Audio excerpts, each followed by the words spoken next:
Yang paling harus merasa terancam di sini itu middle skill.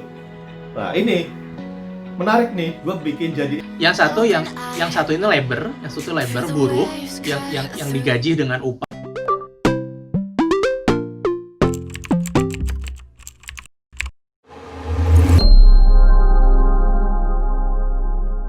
ada orang yang bersih-bersih, pasukan kuning juga masih banyak gitu kan. Lah, masalahnya sejarah membuktikan pekerjaan yang hilang itu yang middle class. Teller bank, middle class atau middle skill atau low skill? Middle skill. Accounting digantiin Excel, middle skill atau low skill? Middle skill. Betul. Iya kan? Berarti yang harus yang paling harus merasa terancam di sini itu middle skill. Nah, ini menarik nih, gue bikin jadiin clickbait apa ini menariknya? Karena gini, karena benar. Orang itu yang middle class gitu. Gue kalau misalnya bisa bilang gue middle class. Itu terlalu percaya diri. Kalau saya inovasi itu bakalan menguntungkan gue gitu. Iya. Ya kan? Tapi sejarah membuktikan sebaliknya gitu. Iya. Jadi kalau misalnya middle class, kalau misalnya definisi gua itu kalau saya karyawan belum punya saham atas perusahaan itu, I can state itu middle class karena gua nggak punya power. Ya. Karena Dan karena saat masih rentan gitu ya. Rentan karena kalau misalnya ini opini sesuka gua ya. Karena ada beberapa karyawan itu yang udah high skill itu dia punya saham, misalnya director. Jadi lo udah punya saham nih sekarang? Ya dikit lah. Asik. Jadi kayak saya director atau chief atau bahkan untuk beberapa perusahaan selevel head itu sudah punya saham terhadap perusahaan itu. Jadi once misalnya perusahaan itu let's say punya robot buat gantiin kerjaan dia nggak masalah, dia punya saham terhadap perusahaan itu. You can imagine kalau misalnya dia itu cuma sebagai karyawan, ya kan? Apa yang dia terus tergantikan, ya udah gua salam. Ya. Jadi memang gitu. betul. Salah satu maksudnya ketimpangan ini satu cerita yang panjang kan. Kalau zaman dulu ada satu buku judulnya apa judulnya gue lupa. Capitalism Alone yang nulisnya Branko Milanovic. Milanovic ini juga dia banyak mengamati soal inovasi ya. Bukan inovasi, soal inequality, soal ketimpangan. Jadi kalau kata Milanovic, kalau zaman dulu kita melihat ketimpangan itu cuman ada manusia itu dua kelas kan, yang bourgeois dan proletar gitu, atau tuan tanah. Itu masuknya kayak ini. Itu YouTube lo ya. Nggak lebih maksudnya yang satu ini labor, yang satu labor buruh yang digaji dengan upah yang dibayar gitu ya. Yang satu lagi adalah tuan tanah. Tuan tanah ini yang tadi yang punya saham gitu ya, yang nggak ngapa-ngapain aja dia dapat dividennya gitu. Nah ini kan dulu akar ketimpangan. Nah gagasan dia salah satunya untuk mengatasi ketimpangan ini adalah bagaimana sebanyak-banyaknya orang terlibat dalam aktivitas rent ini, bukan rent dalam konotasi negatif ya, tapi bagaimana setiap orang juga punya sumber income yang berasal dari capital tadi itu gitu. Jadi maksudnya salah satu gagasan dia tadi itu sih, semakin banyak labor yang terlibat dalam kepemilikan perusahaan itu juga sebenarnya salah satu upaya untuk mengatasi ketimpangan ekonomi ini. Oke. Nah kalau saya tanya kayak gini, menurut lo ya, negara harus ngapain sih? Ya kan? Kita udah tahu nih, misalnya inovasi itu ada potensi. Gua nggak ngomong apa selalu ya, ada potensi untuk meninggikan kesenjangan sosial. Yep. So menurut lo negara itu harus gimana? Jangan ngomong UMR lo.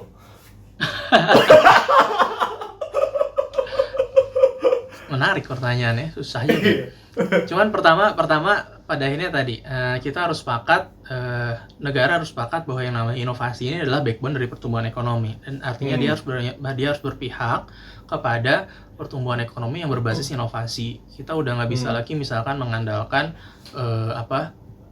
sumber daya alam yang ekstraktif gitu ya, sawit baik gitu ya, batu bara baik, semua aja baik ya. Ya tapi pada akhirnya maksudnya kita harus bisa naik kelas gitu. Indonesia hari ini kata World Bank udah naik kelas jadi negara berpendapatan menengah ke atas. Jadi pada akhirnya pertumbuhan kita nggak bisa lagi ditopang hanya ekspor sawit, hanya ekspor batu bara. Kita harus mulai berpikir tentang inovasi, dan inovasinya juga nggak berhenti cuma sebatas berita Universitas ITB menemukan alat anti corona dan lain sebagainya. Ya maksudnya oke itu. Profesor Hadi ya. Ya pada akhirnya maksudnya tidak berhenti di riset universitas atau riset berbasis paper, tapi juga betul-betul termanifestasi dalam bentuk industrialisasi gitu misalkan, dalam bentuk digital ekonomi gitu. Jadi pada akhirnya negara harus betul-betul punya kebijakan yang berpihak kepada pertumbuhan ekonomi berbasis inovasi, kurangi pembuluh rente, permudah investasi, terus jangan ada lagi korupsi untuk ya maksudnya perusahaan sedikit-sedikit dipajakin, dipalakin. Ya UMR juga kan kadang-kadang politis gitu, bukan hanya sekedar kebutuhan buruh, tapi juga ada preman yang ingin terlibat dalam mekanisme pembahasan UMR ini yang akhirnya mempersulit gitu terjadinya industrialisasi karena perusahaan merasa itu tidak atraktif.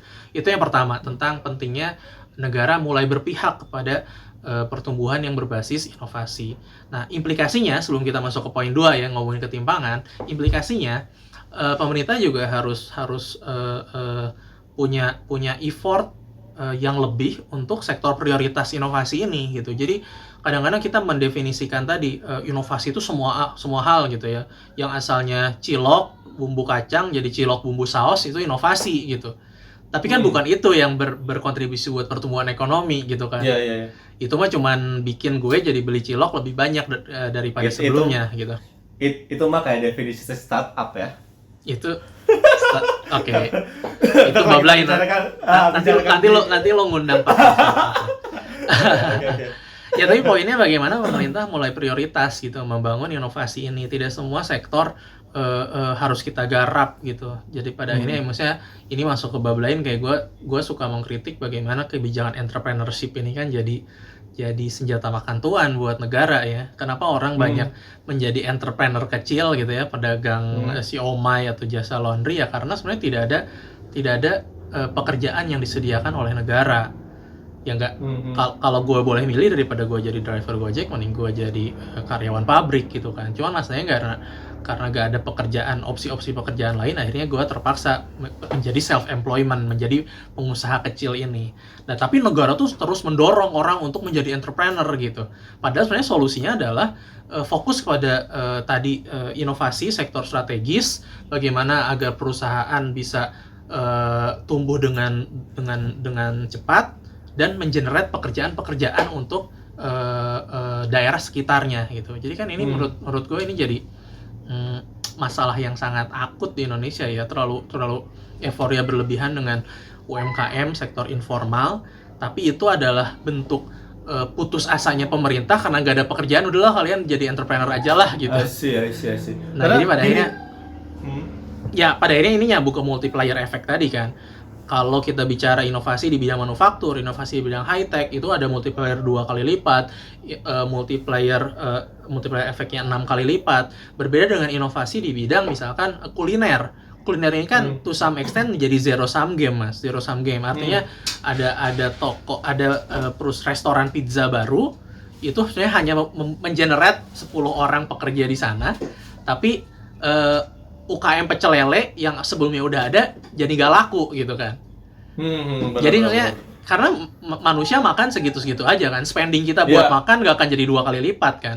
Jadi pada akhirnya ketika ada industri UMKM baru di bidang kuliner, ini hanya kalau kita melihatnya silo, oke, dia mengenerate pekerjaan baru, dia berinovasi, dia menjadi alternatif restoran baru bagi perusahaan, bagi masyarakat sekitarnya. Tapi kalau pemerintah hanya fokus mengembangkan bisnis yang sifatnya lokal bisnis, ini kan nggak ada efeknya buat the whole cake gitu. Ini cuman pindahin jatah kue aja dari satu orang ke orang lain gitu kan. Jadi ada kanibalisme di antara mereka sendiri ya. That's it. Makanya artinya sektor inovasi ini penting, sektor yang inovasinya tinggi, manufaktur, high tech sektor, digital teknologi ya, karena tadi ini bukan kanibal, ini justru mengenerate potensi-potensi lainnya dengan sendirinya gitu ya, tanpa ada kebijakan dari pemerintah pun PKL, restoran pizza, terus warung kopi akan tumbuh jika spending masyarakat lebih besar gitu kan. Nah itu artinya prioritas utama adalah bagaimana pemerintah berpihak pada kebijakan inovasi, pertumbuhan berbasis inovasi, dan mulai berpikir prioritas. Jangan semuanya harus jadi entrepreneur, semuanya harus berinovasi, tapi dia tidak mendefine inovasi seperti apa sebetulnya yang berkontribusi positif untuk lokal ekonomi maupun nasional ekonomi. Itu yang pertama. Terus yang kedua? Ya maksudnya yang kedua kita bicara ketimpangan ya, itu hal yang lain sih. Gua mau ngerespon yang pertama ini karena menarik. Karena kalau saya ingat, kita itu 2 tahun yang lalu, 3 tahun yang lalu gua lupa, kita itu ada gerakan 1000 startup, kalau lo ingat. Yes. Sekarang dari 1000 tuh naik kedengeran. Nah, gua nggak tahu. Ini menariknya. Jadi pemerintah itu kayak terlalu nge-push kita untuk ayo jumlah wirausaha itu dibanyakin gitu. Jadi at the some extent ya akhirnya juga gua ngelihatnya terlalu dini orang itu jadi terlalu dini jadi wirausaha atau emang itu terlalu prematur lah kalau misalnya gua bilang gitu. Akhirnya cuma ikutin tren karena ada beberapa kebetulan lo tahu kan gua ada di startup. Jadi yang dikejar ini ya kalau bisa jadi entrepreneur beberapa orang, nggak semua orang itu cap CEO-nya doang. Biar di LinkedIn gaya gitu ya. Iya, cap CEO-nya doang. Dan ada beberapa startup masuk ke Tech in Indonesia atau masuk kemana Bloomberg or dimanapun, tapi nggak ada profitnya. Jadi ya cuma kopong aja. Dan itu sih yang gua jadi concern juga gitu. Jangan-jangan konsep dari entrepreneur kita itu bermasalah, bisa jadi, atau ya ada sesuatu hal yang secara fundamental kita itu kurang siap aja gitu loh. Dari sisi misalnya pemodal, kalau kita ngomong wirausaha, sisi pemodalan kita belum siap. Karena kalau misalnya kalau gue bisa bilang ya, pemerintah ngasih pelatihan ke UMKM, pelatihan dapetin ini supaya produk lo bagus, supaya sebenarnya UMKM itu butuhnya satu, demand.